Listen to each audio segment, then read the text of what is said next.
any rate, this is, the third talk in Ellipsoid Day, so you've probably seen a lot about ellipsoids. Nevertheless, let me sketch for you how this goes. I'm going to start just with a brief introduction to the problems and why we care. Then I'm going to tell you about a particular obstruction that I constructed with my collaborators called the staircase obstruction. Next, I'm going to give a heuristic proof of this staircase theorem. Then I'm going to use it to explain another related theorem called this ellipsoid theorem. And finally, I'm going to give you some kind of remarks on a rigorous proof of the theorem. Sorry, there's a lot of baby noises. Okay, well, at any rate, let's start with an introduction. So, we're interested in symplectic embeddings. Many of you have probably now already seen 2 talks on this, so I'll go through pretty quickly.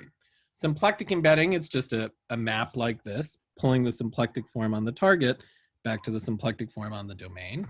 And one interesting point is that symplectic embedding problems are presumably most interesting when the codimension of the problem is low. The reason for this is, Gromov has his famous H principle, and when the codimension is high, then versions of this H principle often apply. For example, for the kind of problems that I'm going to be talking about today, it's really just the codimension 0 case that is interesting. So that's what I'm going to talk about. And so, it's ellipsoid day, so we should just recap our heroes, these ellipsoids. You've seen them before. Again, I'm going to try to go through this pretty briskly because I assume many of you have seen it before, but, please ask away. And, there's a very influential result of Dusa, McDuff, and Felix Schlenk, which has injected a lot of life and energy into this area. And it involves just a very simple question. I have this ellipsoid, which is my hero. I look at a 4-dimensional ball, and I just want to know, when can I embed this ellipsoid into the ball? And specifically what Dusa and Felix do is they construct, they define this embedding function.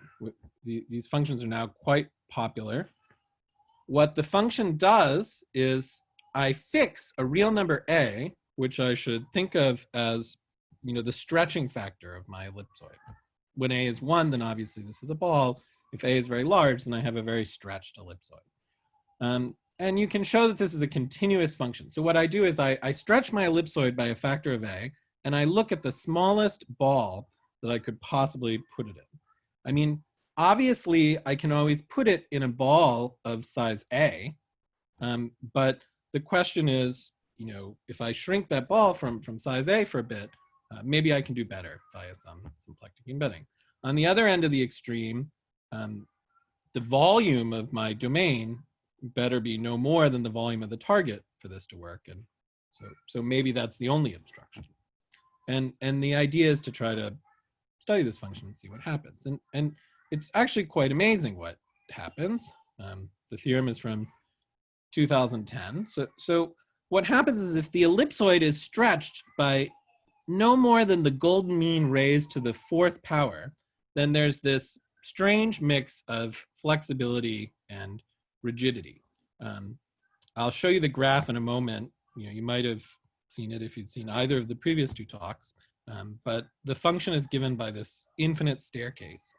So it's piecewise linear. It has, as I said, this is a continuous function always, but it need not be smooth. And here there's infinitely many non-smooth points, which we call singular points, and they're accumulating on the golden mean raised to the 4th power, and they're determined by the odd index Fibonacci numbers.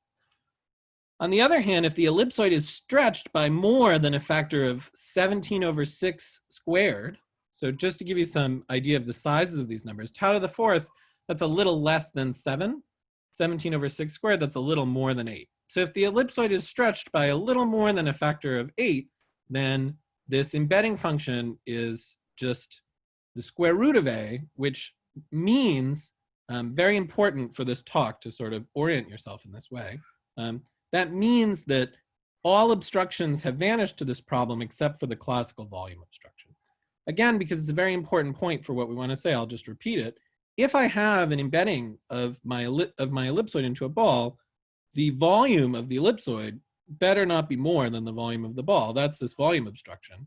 But then the question is whether there are other symplectic obstructions. And apparently, if the ellipsoid is stretched enough, then there are not. You can ask what happens in between these two extremes. Well, it's a mix of this behavior. It's equal to the volume obstruction, except there are finitely many intervals. I used to have this memorized, but now that I'm a father, I have horrible sleep deprivation. I think there's maybe 18 intervals or something on which it's linear. Okay, so that's this result. I gave you a little picture of it. The picture is a little small, so a little hard to see. But anyways, you start at 1, and so what I'm seeing here is I'm seeing a E12, and this is saying that the smallest ball that you can put it inside is a ball of size 2. That's like what I was saying at the very beginning. I mean, that's just inclusion. So apparently that inclusion is optimal. But now I have an E14, and this is saying that that actually fully fills a ball of size 2. Then I continue, I get some kind of relatively obstructive behavior, then a full filling, and it continues and continues until it hits the golden mean to the 4th. Any questions about the result?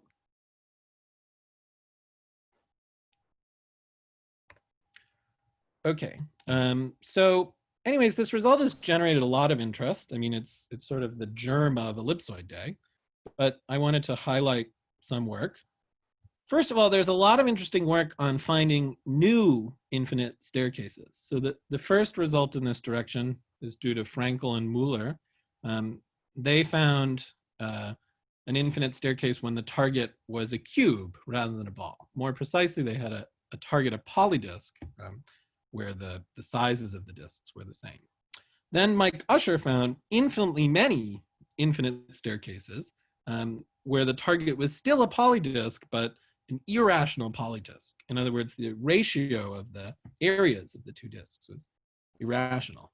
And then this large group of people, Bertozzi, Holm, Ma, McDuff, Wakayama, Pires, and Weiler, they studied infinite staircases in a Hirzebruch surface, and they also found infinitely many infinite staircases, except their staircases, they have staircases where the staircase behavior is coming from the right, so that they call them a descending infinite staircase. So rather than approach this accumulation point from the left and going up, their staircases go down. So they have some descending staircases. So in other words, to kind of synthesize all these results, we now have lots of infinite staircases. We have infinitely many infinite staircases. And we've been trying to catalog them.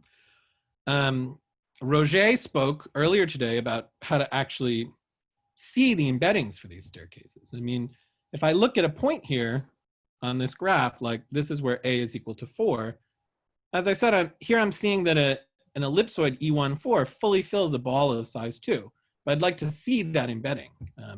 The original paper by McDuff and Schlenk does not make that embedding explicit because it uses symplectic inflation in steps, which is some kind of implicit process. But the paper that Roger was talking about, this Casals-Viana paper, explicitly constructs these, and it's a beautiful story involving almost toric vibrations. Hopefully you saw it. It was recorded. If you don't, I highly recommend it. Another just interesting result that came out of this work, at least to some degree, is this work of Busse and Hind on higher dimensional packing stability. Honorina also talked about packing stability somewhat, and it's connected to this phenomenon that if the ellipsoid is stretched enough, then all obstructions vanish other than this volume obstruction. That's what packing stability is about. So, for example, I could ask, if I want to put a lot of balls into a symplectic manifold, what kind of obstructions there are. And it turns out that under some relatively mild assumptions, if I have enough balls, then all the obstructions vanish except for the volume obstruction. And this was proved in dimension 4, by various people. I mean, the work of Baran certainly should be highlighted here. But actually, what I wanted to talk about here was the connection with higher dimensional packing stability, because they do something really cool in this paper, which is they sort of bootstrap off of this McDuff-Schlenk result plus a generalization that they prove to deduce higher dimensional packing stability. So anyways, that's not the topic of the talk, but somehow this result, I think, helped incept something about proving packing stability in higher dimensions, which is pretty surprising because on the face of it, it doesn't seem to have much to do with that. And then,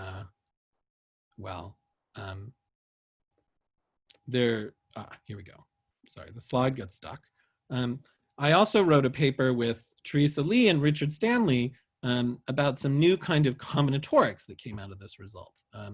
There's a sort of classical topic in combinatorics called Ehrhart theory, and it's usually applied to rational polytopes. But if you look at this number, the golden mean to the fourth, that's an irrational number. And by sort of meditating on how that number came up, the three of us, we were able to come up with a new kind of Ehrhart theory. So anyways, I think it's been a really great paper, this Dusa-Felix paper. And what I'm interested in and what I want to talk about today, and what Anna Rita, my collaborator, also mostly spoke about this morning, is how characteristic is this result for four-dimensional symplectic embedding problems? I mean, to put it simply, like if I give you some four-dimensional embedding problem, do I expect that I get something like the Dusa-Felix result with this strange arithmetic and accumulation points of singular points, or do I expect that that's really something special about the ball? And if it is something special about the ball, what's special about the ball? So that's sort of what I'm interested in some kind of generalized sense. And so to try to make this precise, we could study, for example, the case of other ellipsoids. So I can define a deformation of my McDuff-Schlenk embedding function C sub B of A, where I do just the exact same thing, but I make my target an ellipsoid rather than a ball. But I'm fixing B. So I want to fix B. I could think of B as, say, square root of 2, and then I want to vary A just like in the McDuff-Schlenk sense. And well, this Busse-Hind work that I was telling you about, they actually proved as part of their work on higher dimensional packing stability, they proved that the same kind of phenomenon happens if my ellipsoid is stretched enough, namely that all obstructions vanish except for the volume obstruction. So remember, we're interested in how characteristic the McDuff-Schlenk result is. Well, apparently this fact that the ellipsoid, fully fills the ball if the ellipsoid is stretched enough, that is quite characteristic, at least in this case of ellipsoids, and actually it's quite characteristic in general. Another point that I proved with Tara and Alessia and Anna Rita is that it's still generally the case that this function is either piecewise linear or on the volume curve. The only other thing that could happen is that I could have a staircase phenomenon, which I think of as a limit of distinct singular points. Okay, so a singular point, this is just a non-smooth point in the graph. And again, you should just think of this as the analog of this McDuff-Schlenk thing, except it might not even exist. But so if it doesn't exist, if I don't have an infinite staircase, the rest of the graph is just either linear or not, or on the volume curve. And if a staircase does exist away from it, it's still linear and on the volume curve. So in other words, all of the qualitative structure of the McDuff-Schlenk function holds, except possibly for this staircase business. So, okay. So what about the staircase business? I mean, how often should I expect a staircase? And if I now assume that my target is rational, I can give a precise characterization.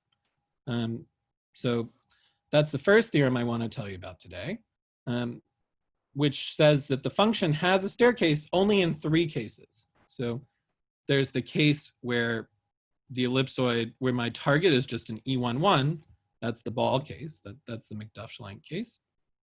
Then there's this case where the ellipsoid is an E12. That turns out to be equivalent to the Frankel-Mueller case that I talked about before. Then there's a final case, which is when the ellipsoid is stretched. So remember, B, this is parameterizing the target. So the final case is when the target ellipsoid is stretched by a factor of 3/2. Well, that was actually also something that Roger mentioned. They talked about this Cristofaro-Gardiner-Kleinman case, and that's this case. Okay, so just to make a precise statement then, I'm saying if you take a rational number not in this set, then this embedding function has only finitely many non-smooth points. All right, so I want to make a few remarks about this, and then I'll see if you have any questions. The first is, if you went to Anna Rita's talk, she talked about this reflexive polygon conjecture. I don't want to go into this too much, but these ellipsoids, they have a kind of moment polytope, and toric manifolds, they also have some moment polytope, and we have some sense that whether or not there's an infinite staircase should have to do with whether the moment polytope is reflexive. And the cases where B is 1, 2, or 3 are exactly the cases where the moment polytope of my ellipsoid has some scaling to an integral reflexive polytope. So this gives some kind of additional evidence for our conjecture. Another point I wanted to make is, Roger was telling us about polytope mutation in his talk, and the staircases that you get here, all of them you can construct the embeddings using the Casals-Viana polytope mutation technique. And I think actually a question that I'm very interested in is, does this work in general? I mean, so for example, I told you we now have infinitely many infinite staircases, and maybe there's more out there, but can we make some kind of argument that all of the embeddings that generate them somehow come from this polytope mutation? I would like that, because then you could really see the embeddings for these infinite staircases. Okay, so just to sort of show you one of them, I mean, here's an E23. It has an infinite staircase.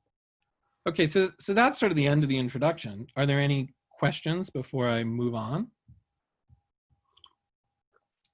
Just to amplify something Kyler said, I did put my slides on my personal website. Kyler added the link, so if you missed a slide and want to go back, you could just go to my personal website, and I'm reading the chat. I'm pretty good at reading these chats, I think. These polytopes are triangles. I mean, they're basically they arise from weighted projective spaces. That's right. In this ellipsoid case, they're just triangles. But okay. The only 3 of them that can be scaled to be reflexive are these 3. Thanks. Then when you say explicit, so it is not quite explicit, right? Because whenever you do the nodal trait, you need a whole band around it where you lose control. So it's kind of away from measure epsilon, something like this, right? Right. It's explicit up to a error of size epsilon. Right. Although Renato was saying something sort of about getting rid of that error that I haven't entirely absorbed. But from my understanding, it's explicit up to an error of size epsilon. But maybe one can actually make it even more explicit. Okay, so in order to prove this theorem, I need some kind of obstruction to the existence of infinite staircases, right? Because there's infinitely many irrational rational ellipsoids, and somehow I'm telling you that only 3 of them have infinite staircases. So I want to tell you how that works, and that's sort of an interesting part of the story anyways. In fact, it's kind of much more general. Right, so what we did, and again, this is joint work with Tara and Alessia and Anna Rita, is we've been developing a story for a much more general class of targets. And I guess I want to emphasize that, this particular story is meant to be interesting in quite a lot of generality. So definitely do not think of this as just a tool for doing this ellipsoid problem. It's a story that we're very happy with, that you can apply in the case of this ellipsoid problem. So what we do is we look at a more general class of targets, these so-called convex toric domains. So what's a convex toric domain? Well, I take a convex region in the first quadrant of R2 with the origin its interior in the relative topology, and I just look at its preimage under this momentum map. So I think this is the kind of thing where a drawing is worth 1,000 words. I mean, so I could take this region, or I could take this region even. It doesn't, one of the nice things about these convex toric domains is that there's no need for them to be, integral or piecewise linear or anything. They could be smooth. So you should think of them as, at least from the point of view of these embedding problems, they're like generalizations of toric manifolds. In the toric manifold case, I'd have some moment polygon, and saying you can really draw any convex region you want, and it's going to correspond to some Liouville domain in R4. And so what we were interested in is we were interested in when do one of these targets have an infinite staircase. For example, maybe you'd like to know if I look at the embedding function into a closed symplectic toric manifold, when is that going to have an infinite staircase? And that's more like this kind of question that maybe you'd like to know when this circle thing does. Okay. Well, so in order to do this, you need to define another concept, which Anna-Rita briefly mentioned in her talk, called a weight sequence. I guess what I should say is the basic idea is that, we have some sense, especially if you're used to toric geometry, that I can carve one of these things out from, CP2 with a sequence of blowups. And that's sort of what we want to try to do. I mean, again, I'll show you a picture, and a picture is kind of very helpful here. So what I do is I take my moment-like region. I take my region in the first quadrant, and I take the smallest triangle that I can include it into. And I record that number B. That's my B here. In general, this weight sequence is just going to be an unordered sequence of numbers starting with B. So I take the thing and I put it in the smallest triangle that I can fit into. Then I look at the complement. And that's in general going to be just the union of two regions. And what's great about convexity is that I can take those two regions and I can translate them to the origin so that they're actually concave, which means that they're the complement of a convex region. Again, I'll show you a picture. And then I can just essentially repeat this procedure. What I do is now I take the largest number that fits into this concave region, and I decompose the complement, just like before, and I repeat. And then I have to do the same for this other region, gamma 2. I'm going to jump ahead to the picture, but I can go back and look at the steps if you want. But I think the picture really helps. So let's say that this was my omega. Okay, what I do is first I bring in my triangle. Okay, so this is the smallest triangle that it fits into. Now I'm going to get two regions, and in general, those regions are triangles, but in general, they're not going to be triangles. What I'm saying is they're just going to be these concave regions. So I take this one, and it's affine equivalent to some kind of region like this. And now I look at a region like this, these so-called concave regions, and I put, I take the largest triangle I can possibly fit into it. I record that size. I look at the complement, and I keep repeating this process. I translate this back. And, I'm going to get some sequence of numbers, possibly infinite, but I can just keep doing this. So I get some list of numbers associated to a convex toric domain. Are there any questions about that list? I guess I'll use Roget's rule of you have 5 seconds. Something. You can always chat me. Okay. Well, why do we care about the list? Well, the first point is, it could be infinite, it could be finite, but I'm actually, we really only have interesting theorems in the case where it's finite, unfortunately. I wish it were more general. So let's say that this weight sequence actually terminates after a finite number of steps. Then I'm going to call the thing finite type. To give you some idea of this condition, the sort of classic example where it holds it is the so-called rational case. So if my polytope has rational vertices and rational slopes, then this thing will always terminate, which holds in some sense, densely. But finite type condition is actually more general than that. I mean, I don't need rational vertices, for example. At any rate, it's some quite general class of objects that certainly includes moment polytopes of toric manifolds and things like that. Now, if I have this thing, I can look at its weight sequence, and Well, what I can do is I can recover the volume from the weight sequence. It's just going to be this capital B squared minus the sum of the BI squareds. But another very interesting quantity is 3 times this B minus the sum of the other BIs. You should think of this as the perimeter, but measured in the affine geometry. And you know, I can also define an embedding function for any of these convex toric domains, just like, you know, in the McDuff-Schlenk case. Now I'm imagining scaling the, you know, I'm imagining scaling the polytope and then taking the interior because I want something open.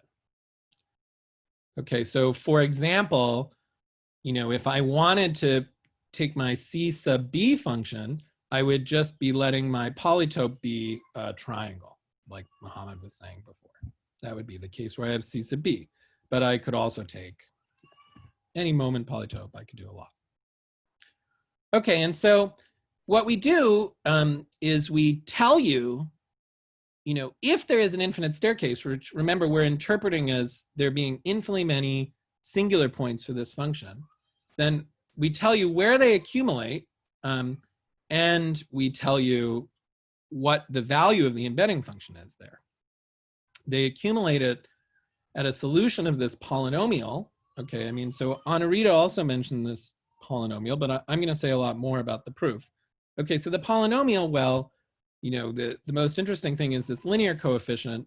You know, one thing that's nice, the first thing you can observe is that this pair squared over vol, that's a scale invariant quantity, which we expect, because whether or not this function admits an infinite staircase should also be a scale invariant question, because if I just scale my domain a little bit, that just scales the function.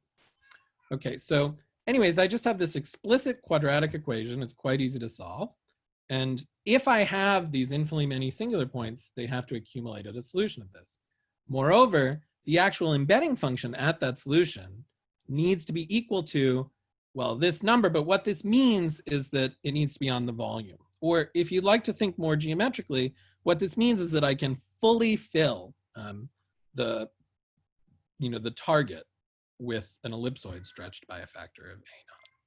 So, you know, definitely the picture you should have in mind at this stage is the McDuff-Schlenk picture from the beginning, where in the McDuff-Schlenk case, this A naught is just going to be the golden mean to the fourth. And if you remember, my function there was on the volume curve at the golden mean to the fourth. And that corresponds to some geometrically non-obvious fact, which is that if I have an ellipsoid stretched by a factor of the golden mean to the fourth, then apparently I can fully fill a ball.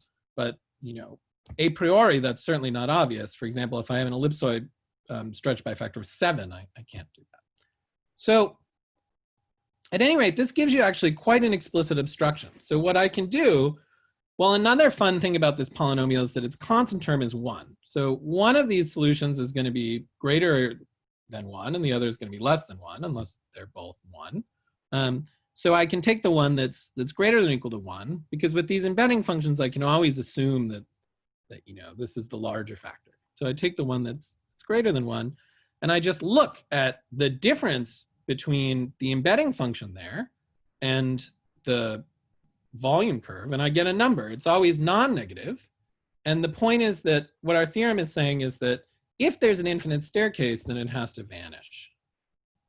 Okay, so I get this number associated to a convex toric domain. It's always non-negative, and it vanishes if there's an infinite staircase. Okay, are there any questions about that? So we call this number the staircase obstruction, and we call this solution to this polynomial the threshold point. And again, you should think of this as some kind of generalization of the golden mean to the fourth to all convex toric domains. Okay, so let me give you an example. Let's take, I mean, all my examples in this talk are about ellipsoids, because if you remember, my first theorem was about ellipsoids. So let's take an ellipsoid E45. So if I wanted to use the theorem, first I have to come up with the weight sequence. I mean, you just have to trust me, you have to do that process. I mean, we could do the first one, this 5. Remember, my E45, the moment polytope for that is just going to be a triangle with side lengths 4 and 5. So if I want to if I want to take a triangle and move it until it touches that smaller triangle, it better be a triangle of size 5. So that says that the first entry in this weight sequence is going to be 5. Then you'd have to do the rest of my procedure. Well, if you do it out, you'll see that I get 5 ones. Okay, so once you've done this, then the perimeter, that's very easy. It's just 3 times this number minus all these. It's 10. The volume, well, you can actually, it's always going to be a times b, but if you prefer, you could square this and subtract this off. Okay, so then you have to plug into that polynomial to see what a naught is. You get a naught is 3 plus root 5 over 2, which is about 2.6. So now what I did in the drawing, it's actually Anarita who did this in the drawing. Thanks to Anarita for the figures. Here's a naught then. What the staircase obstruction is saying is it's saying that if there's an infinite staircase, then it better be the case that the embedding function is on the volume curve there. In other words, my obstruction concretely is just the length. It's just this vertical distance here. Well, so obviously that length is positive. The embedding function is not on the volume curve there, so there's no staircase. Okay, are there any questions about this example? Because that's sort of how you're supposed to use our theorem to rule out staircases, at least in some specific example. Of course, to prove my theorem about rational ellipsoids, you have to do something a little more because there's sort of infinitely many rational ellipsoids. You don't want to just keep doing this again and again and again. Okay, so any questions about that? Okay, well, here's another example. I'll go through this more quickly. This is the E12 example. Here, if you work it out, a naught ends up being 5.8. And there, the embedding function actually is on the volume curve. So our staircase obstruction vanishes. And lo and behold, there is an infinite staircase. So that's sort of okay. Okay, now let's look at an example I'm fond of, which is an ellipsoid E3,4. Okay, so the staircase example, I mean, my staircase obstruction, if you look at this picture, okay, the blue line hits the red line. So that means that the staircase obstruction vanishes. But it turns out that there's no staircase. So I'm trying to be sort of hip to the time. So I put a crying emoji because this would tell you that our staircase obstruction is not optimal. But there's an interesting caveat here, which is that a naught in this case is 3. It's a rational number. And obviously, if I write this quadratic polynomial, I certainly expect its solutions to be irrational. So this seems like some kind of exception. And I want to remark that the only cases we know where our staircase obstruction is not sharp involve cases where this is rational. So maybe in the irrational case, our staircase obstruction is somehow optimal. Okay, and so I wanted to actually explicitly ask that question. Is it optimal in the irrational case? And actually, this seems very interesting. I mean, so something I wanted to talk about because I think it's pretty cool is,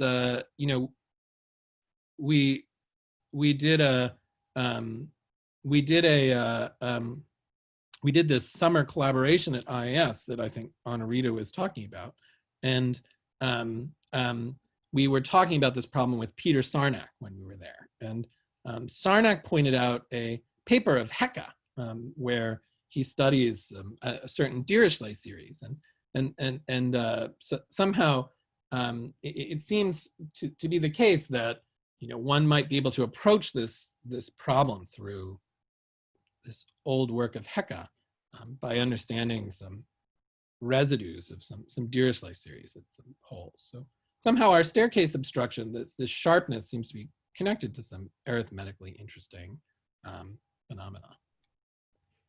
Okay, so are there any questions about any of that? Yes, I would like to know, how do you know there's no staircase in this case? Ah, wonderful question. I'll get to that in a bit. Okay. That's sort of probably the hardest part about my theorem, in fact. Okay, any more questions? Okay, right, so I sketched this staircase theorem for you. The proof is somewhat delicate, and I don't think it's a good topic for a seminar talk, a 1-hour seminar talk. So instead, I want to give a heuristic proof, also because I think the heuristic is connected to some things that I think that, anyways, I'm personally quite interested in. So I want to give you this heuristic proof, and then at the very end, I'll try to give you some sort of feel of what the honest proof looks like. Okay, so the heuristic proof uses ECH capacities. These also came up in the previous talks, but let me remind you what they are. If I have a symplectic four manifold, I can associate a sequence of numbers to it, these so-called ECH capacities. You should think of them as measurements of the size of the symplectic manifold. In particular, they satisfy a monotonicity law. If I can embed one manifold into another, then the kth capacity of the first is no more than the kth capacity of the second for all k. Okay, so they give some kind of nice abstractions to embeddings. Now, one property that they satisfy, which I think is pretty cool, is that they satisfy a certain while law. Anyways, if you're not sort of used to while laws, don't worry. It's really just some asymptotic statement that if I have the kth ECH capacity and I square it and I divide out by k in the limit, I'm recovering the volume of the manifold. So the way you could think about this is that I have these obstructions to symplectic embeddings. I mean, the simplest possible obstruction to a symplectic embedding is the symplectic volume. So it would be disappointing if I couldn't recover that from these obstructions, and indeed I can. But this while law, the interesting thing is that it's it's been quite powerful. Probably most spectacularly, Irie and Asawaka used it in their proof of Smale's closing lemma in higher regularity for area preserving maps of the two-sphere. So it's been useful in dynamics there. At any rate, from our point of view, what it's saying is that the kth ECH capacity is about root k, and its coefficient sees the volume. So it's natural to ask if I can continue this asymptotic expansion. In other words, can I try to figure out the subleading asymptotics? So what I can do is I can just take the difference between the kth ECH capacities in this first approximation, and I can ask for asymptotics of that thing. And well, this is unknown in general. I worked on this problem with Nikhil Savale, and we proved that, see, this is saying, we know from this root k that the asymptotics are at least little o root k. Nikhil and I showed that they're big O of k to the 2/5 in general. But then Mike Hutching showed that in the case of star-shaped domains in R4, they're actually big O of k to the 1/4. But conjecturally, what I think everybody thinks, and which Ben Worm-Leighton recently proved in the special case that we're going to be interested in this talk, is that these are actually big O of 1. And not only are they big O of 1, just like the asymptotics of the CKs see some quantity of geometric interest, this volume, the asymptotics of the DKs conjecturally see the so-called Ruel invariant of the flow on the boundary, which is some sort of kind of asymptotic, linking number, asymptotic rotation number, or something like that. I mean, this is all conjectural, but it's really only conjectural in some kind of large generality. In the special case of convex toric domains, there's a lot more you can say. And in fact, that's what I want to say now. I mean, so first of all, in the case of convex toric domains, not only do these things give obstructions to embeddings, but they actually give sharp obstructions. And also, you can understand the subleading asymptotics. As I said, Ben Worm-Leighton recently actually made this rigorous, but I first learned of the relevant argument here from Dusa, and Michael also has something in his paper. Anyways, the heuristic that we care about, and this can be made precise just by taking even a lim-inf here, but that you should think, since we're thinking heuristically anyways, you should think that in the convex toric domain case, the limit of these d sub k's recovers the perimeter. So the first order asymptotics recover the volume, the second order asymptotics recover the perimeter. So, sorry, can I ask, is it clear a priori that these limits even exist? Well, actually, it doesn't exist. Oh, well. That's why I put the limit in quotes. You have to take the lim-im theory. Yeah. Okay. It's not even clear a priori that that there's sort of O of one asymptotics. Okay. Or anything. Thanks. And in fact, it's not going to exist. But in this particular case, you can compute the lim-inf, and it does actually recover the perimeter. Okay, so now I can state my heuristic. So remember, I'm interested in these threshold points, or these accumulation points, where singular points accumulate. And so basically what the heuristic is saying is that at an accumulation point, the asymptotic expansion of the domain and the target have to agree.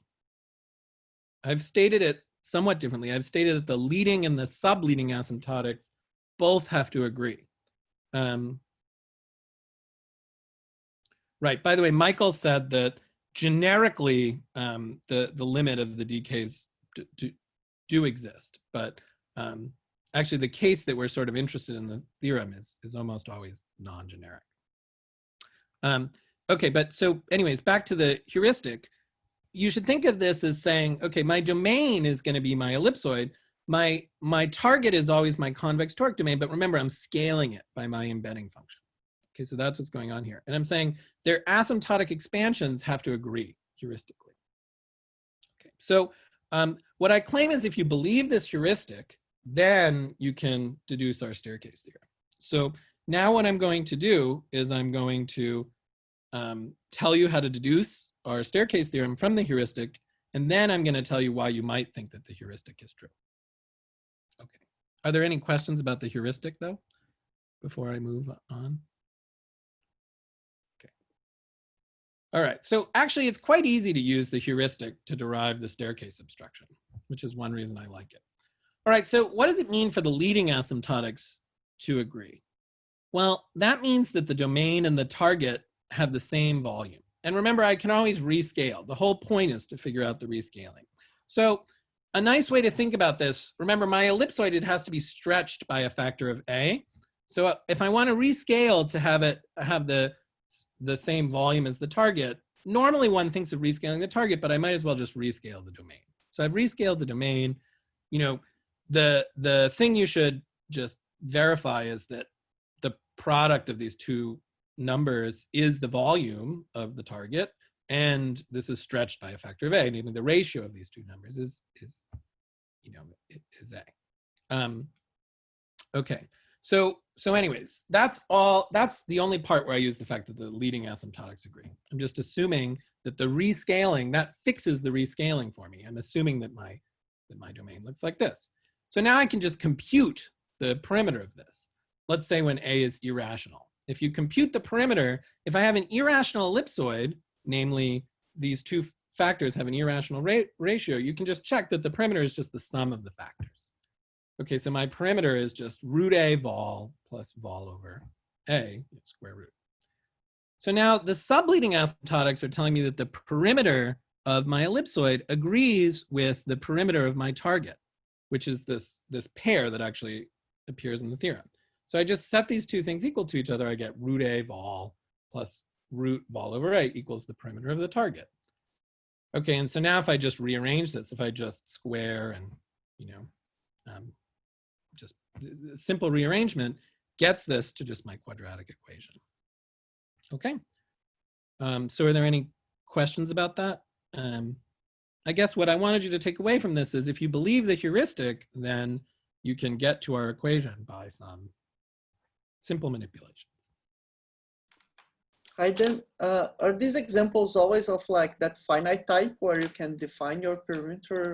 Because it's kind of weird when you're using like toric domains in general to imagine. Yeah, maybe I'll answer that question a little bit in just sort of one slide because I get to that in a little bit. Okay, so I'll defer that for a second. All right, so now you might ask, what is the motivation for the heuristic? I mean, so why should it be the case that the asymptotic expansions agree? at an accumulation point of singular points? Well, let's first start with the leading asymptotics. And okay, well, first of all, it's useful to come up, we're going to give, so let's assume that A naught is an accumulation point of singular. It's useful to think of what it means for an ECH capacity to be obstructive. So what that means is, you know, on a neighborhood of my accumulation point, the capacity is actually stronger than the volume obstruction. I get a stronger obstruction than the volume obstruction. And okay, the first principle I want you to absorb is if I have a small neighborhood of an accumulation point, there should be infinitely many distinct ECH capacities that are obstructive. And for this, it's important to remember that I can think of my embedding function, because ECH capacities are sharp, I can think of it as a supremum of just the obstruction coming from each of the K capacities. Okay, so this is a little bit of a mouthful. Let me help you digest it. What you should imagine is, think of the opposite. Imagine I had just 12 ECH capacities that were relevant near A naught. Well, what I'm saying, I mean, there's an explicit formula for the ECH capacities as I vary A. I'm saying just not enough can happen to generate an infinite staircase. If I just had 12 of them, you know, they could generate a couple singular points, but they can't generate infinitely many singular points. I mean, precisely what you can show is for any fixed K, if I look at this quotient as a function of A, it's only going to have, you know, finitely many singular points in any compact region. So, you know, if you don't have infinitely many, you just don't have enough information to get a staircase. Okay, so hopefully we all believe that. There should be infinitely many. And now I want to actually include a picture. So remember, the leading asymptotics recover the volume. So let's think of this picture where there's, say, not an infinite staircase. What you should think is what that means is if I go far enough out in the CKs, I'm just getting the volume curve, really. Like if I look, you know, this is all sort of heuristic, but if I look at what happens to C1 million, okay, the obstruction coming from C1 million should be very close to the volume obstruction. So if it were the case that my embedding function was above the volume here, like if this is the case that I'm in, it can't really be the case that I'm getting any obstructions from like C1 million because they're just hanging out near the volume. So in other words, the part of my sequence at infinity is just getting chopped off because it's the part that's seeing the volume anyways. So then I'm only left with finitely many capacities, and those aren't enough to generate a staircase.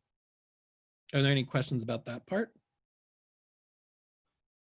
It's just a heuristic anyways, but remember, we're not going to give a rigorous proof except, you know, in a very hand-wavy sense. So, you know, it's worth trying to understand that. Okay, so anyways, the leading asymptotic should agree. So now I claim that the subleading asymptotic should agree. Well, now the subleading asymptotics actually are the dominant asymptotics because the leading asymptotics just cancel each other out.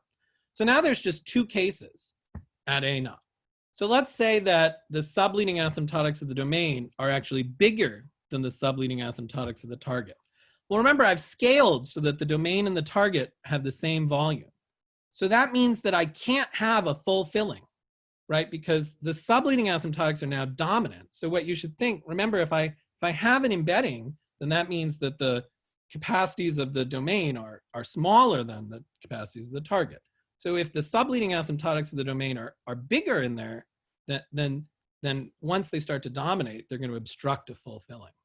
And we just saw that, you know, there has to be a full filling. Okay.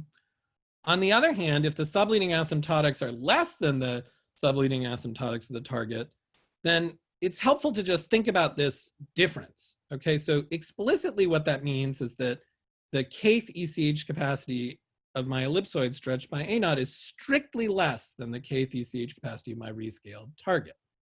And so what you should roughly imagine, at least heuristically, is that this strict inequality should persist in a small enough neighborhood of A naught, which again would mean that only finitely many CKs are obstructive. Right, so sort of just like in the leading asymptotic case, what you're supposed to imagine here is, this is telling you that, you know, my 1 millionth ECH capacity is not giving me an obstruction at A naught. So it's reasonable to believe that near A naught, it's not giving an obstruction either, so that I should only get finitely many CKs. So therefore, the subleading asymptotic should agree. Now, you might find this dodgy, and we can talk about that. But I want to remind you that actually this can be upgraded to a theorem, at least with this finite type assumption, although with different methods. Okay, so are there any questions about this heuristic? All right, so I do want to really emphasize that this is just a heuristic. And I want to emphasize that by giving a precise question one could try to answer. So namely, a natural question given our work is to try to ask the same question where your target is an irrational ellipsoid. If I have an irrational ellipsoid, can the embedding function have an infinite staircase in that case? And the point is that this target is not going to be finite type if B is irrational, so our theorem doesn't apply. But if the heuristics could be made precise, then you could answer the question. It turns out that if you could make these heuristics precise, it would have a negative answer. And at this point, I thought I would answer, I think maybe it was Renato. Someone asked a question about finite type versus not finite type. And, you know, indeed, the heuristic that I gave doesn't use the finite type assumption, but our argument actually does. And anyways, I think this is a good test question to try to get a sense of whether this finite type is sort of an artifact of our proof, or whether it actually is doing something interesting. Okay. So, by the way, what's the hardest part of me making it precise? I mean, this argument that I gave about, you know, I put it in quotes, that this strict inequality should persist in a small enough neighborhood is a bit dodgy. In fact, what I find perhaps most interesting about this is that if you think about it for a while, it's actually somehow very dodgy. But on the other hand, the theorem is actually true. So this to me suggests that one should sort of try to really think about what is going on when I vary A just a little bit to this kind of strict inequality. Okay, so I have just a few minutes left. In the few remaining minutes, I want to tell you how to apply this to prove my ellipsoid theorem. If we have some time left, we might get to a rigorous proof of the staircase theorem, but I doubt we'll have time, and anyways, it's quite delicate. Okay, so let's focus on the ellipsoid theorem. Well, the first point is that we want to apply our theorem, our staircase theorem, and that's pretty straightforward now. We have this quadratic equation, we have to compute A naught. Now our target is E1b, so you just compute away, and what you get is A naught is this particular number, P over Q times whatever, okay? It doesn't matter what the number is if you're watching the talk, just to get some feel of what it is. Okay. And now the kind of key point of this number, which is only apparent if you stare at it for longer than is worth your time at the moment, is that this number is actually pretty close to my ratio of my scaling B. It's pretty close to P over Q. In other words, it's P over Q times this thing. This thing here is pretty close to 1. And that's actually sort of what you should think, is that the threshold point in the rational ellipsoid cases is pretty close to B. Indeed, that's sort of the title of my slide here.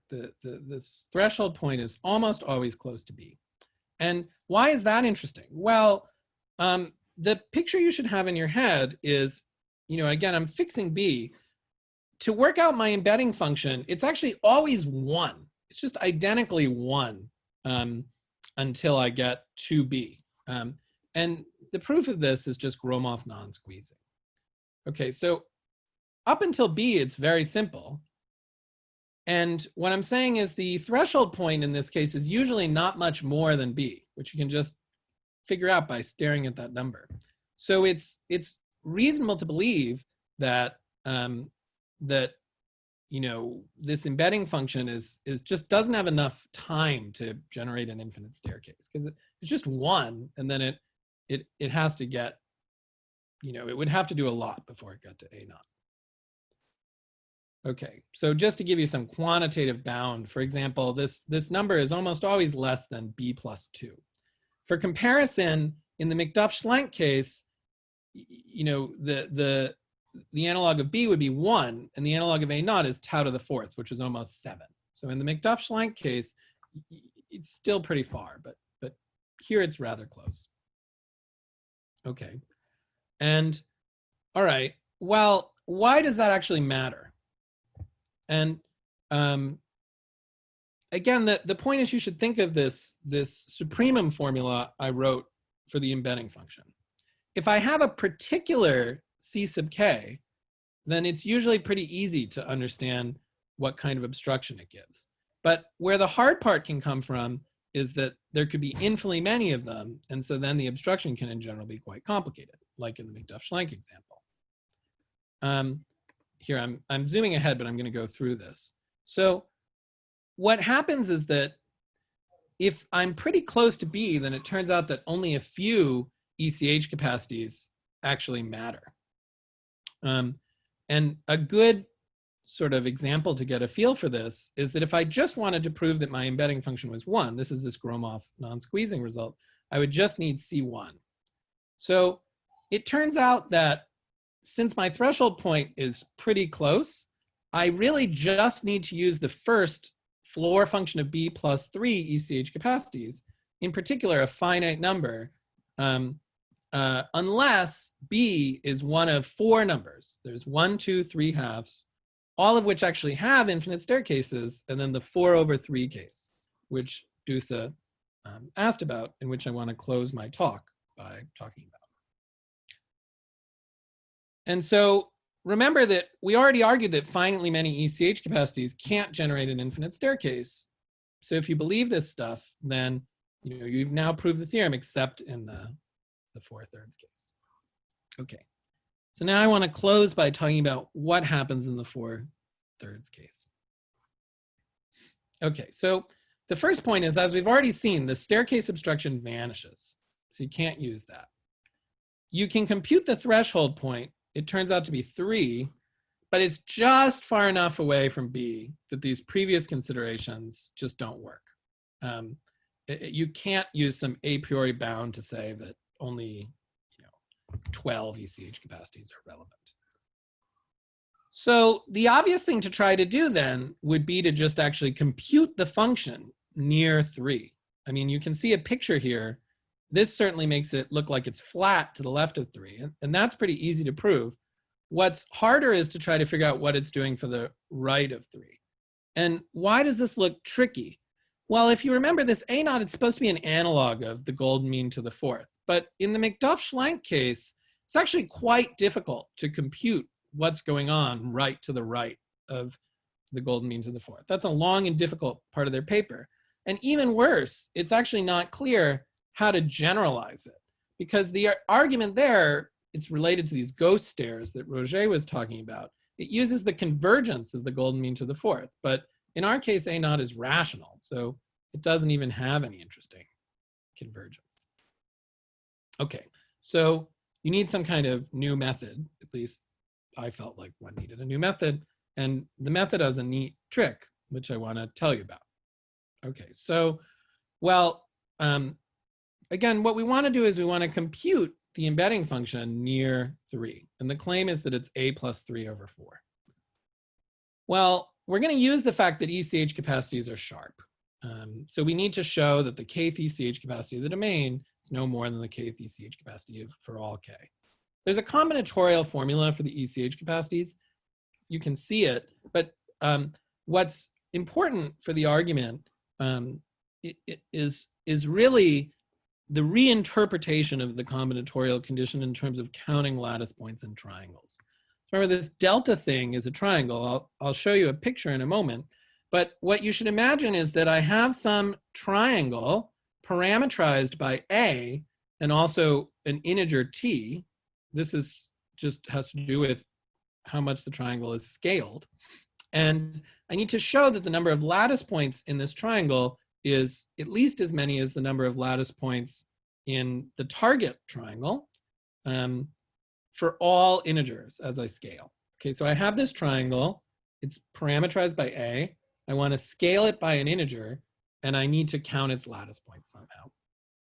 And this looks potentially tricky because there's 2 directions of sort of infinitude. I need to be able to move A, and I need to be able to move T. So the idea is to just, and I drew a picture for you, and this will be my last slide. So the idea, and you might have to stare at the picture to see it pretty well. The idea is to just try to understand how the lattice points in this triangle vary with A. Okay, so let me go through this a little bit slowly. Remember, we're interested in the behavior near A equals 3. So what I do is I plug in 3 for A. That's this triangle over here. And I scale by a factor of T. So I get a triangle of length, with, this is vertex 0, T over 6. This one's T over 2, 0. Okay. And now I imagine increasing A. So as I increase A, this vertex is going to drop and the other one is going to go to the right. So I get 2 triangles here. I get this one and then this one parameterized by A. And what I want to do is I want to compare the number of lattice points in the triangle. And well, obviously the difference in the number of lattice points in these triangles is just determined by these 2 regions, the upper region and the lower region. So if you sort of work out what you need to do, the crux of the issue is you have to show that as I vary A, the number of lattice points in this upper region, which are lattice points that we're losing as we vary A, oh shoot, we went to the very beginning, is no more than the number of lattice points in the lower region, which are the new lattice points.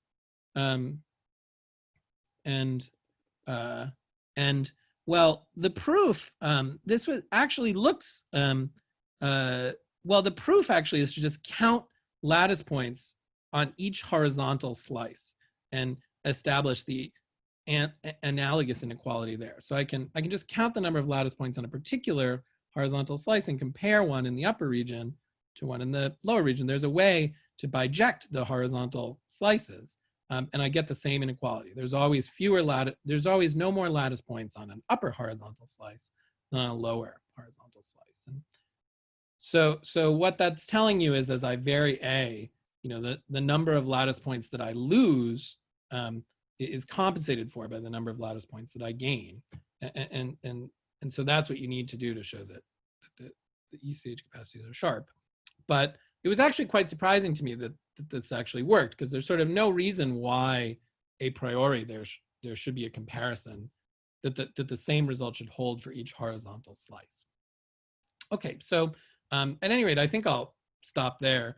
That now proves the ellipsoid theorem. There was as I said, I was maybe, if I had time, going to give some remarks on how we prove our staircase theorem rigorously, but I don't have time. And anyways, it's really quite a delicate proof, so it's hard to give a feel for it. I guess one useful thing to say is that it certainly builds on the work of McDuff and Schlenk in the sense that it's quite inspired by calculations that they do in that paper, particularly involving the symplectic cone and things like that. Okay, so I'm going to stop. Okay, let's thank Dan again.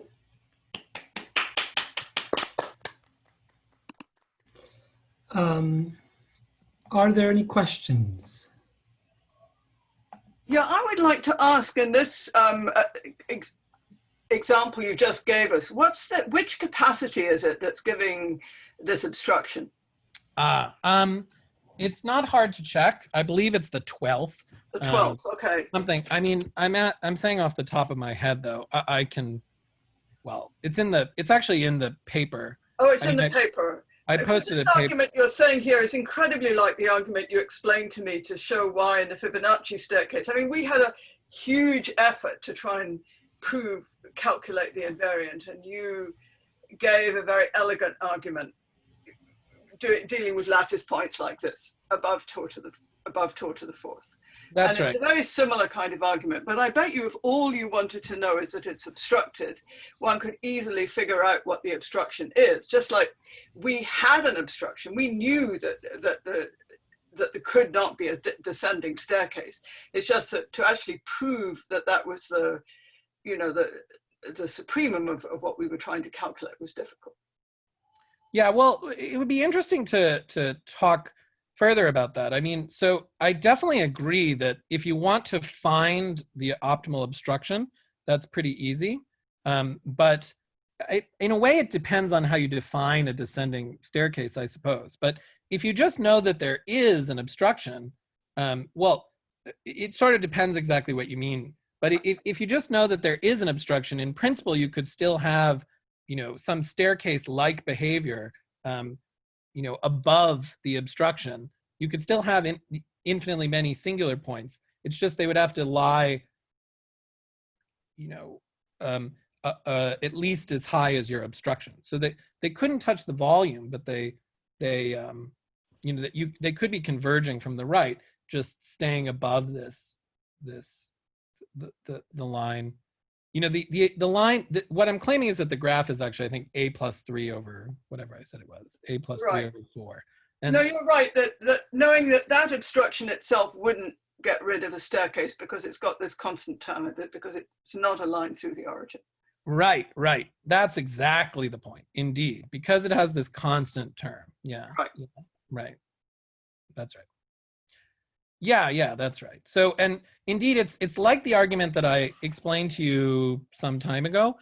It's still actually a little bit different. There you had to we used a slightly different technique, but actually I was inspired to think about that question in the first place because this E34, I mean, just to tell some kind of story, which is maybe slightly amusing, this E34 case sort of was in the back of my head for a long time because I had sort of thought about this ellipsoid stuff, maybe even when I was a graduate student, and I relatively quickly came to the conclusion that, you know, there was this E34 case that looked subtle, and then, you know, partly it was because there were other things I wanted to work on, and partly it was because it's a hard part in your paper and it's not even clear exactly how it generalizes. So I sort of left it behind, and from time to time I would think about what might be a different way to do it, and then eventually I came up with this argument.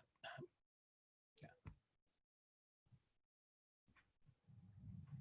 But I guess to say something of mathematical content, you could certainly do the McDuff-Schlenk computation this way as well.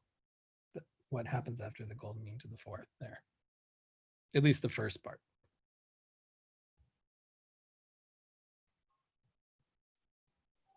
Any other questions? I have a question. Do you think that do you have any ideas of what happens for irrational B? Well, yeah, that's a great question. I'm quite interested in the case of irrational B. So, sorry, I'm just going back to the actual question. I think that there's not an infinite staircase in the irrational case, because I think that this heuristic can be made precise, and it doesn't use the finite type condition. Now, that said, I don't have a proof, and actually, I tried to.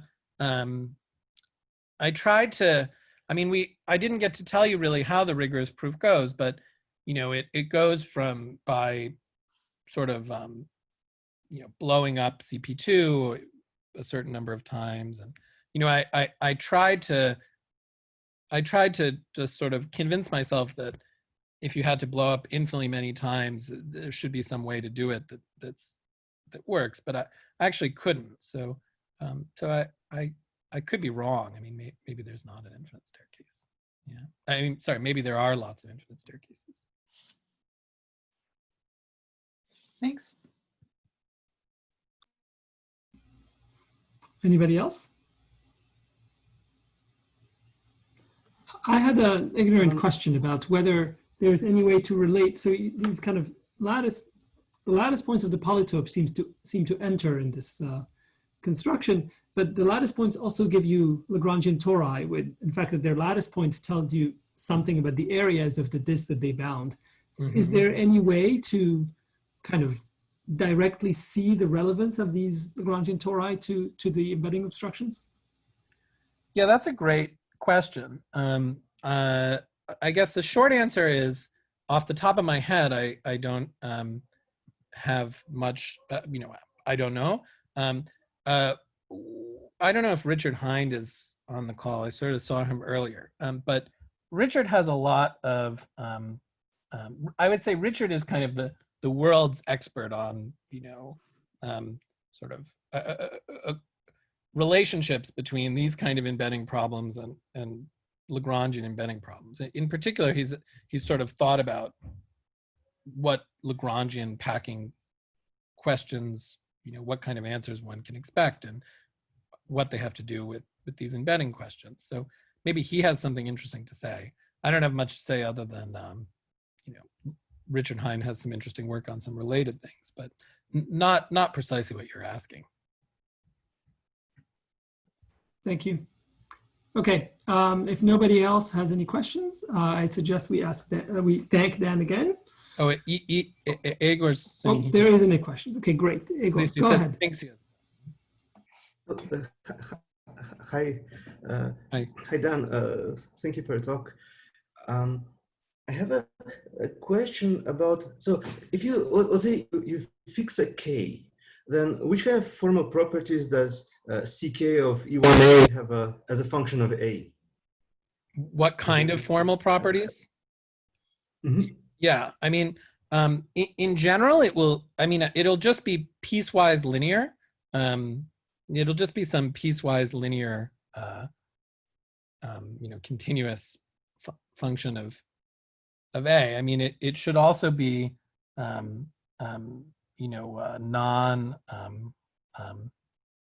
decreasing, right? Because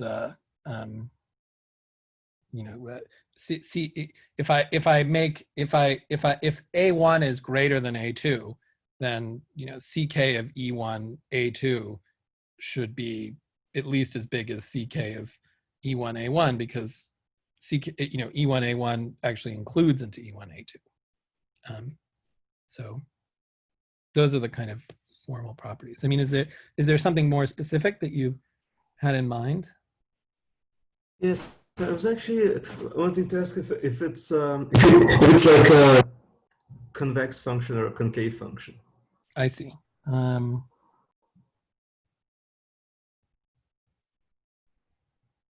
I think probably neither in general. I mean, I haven't thought about it, but I see no reason why it, off the top of my head, I see no reason why it should be either. Yeah. Thank you. But I'll think about it. I can try to come up with an example. Maybe when I have some time, I'll try to come up with an example where it's neither concave nor convex. Mm-hmm. Thank you very much. Okay, this sounds like a good place to end our formal part of our question session. So let's thank Dan again.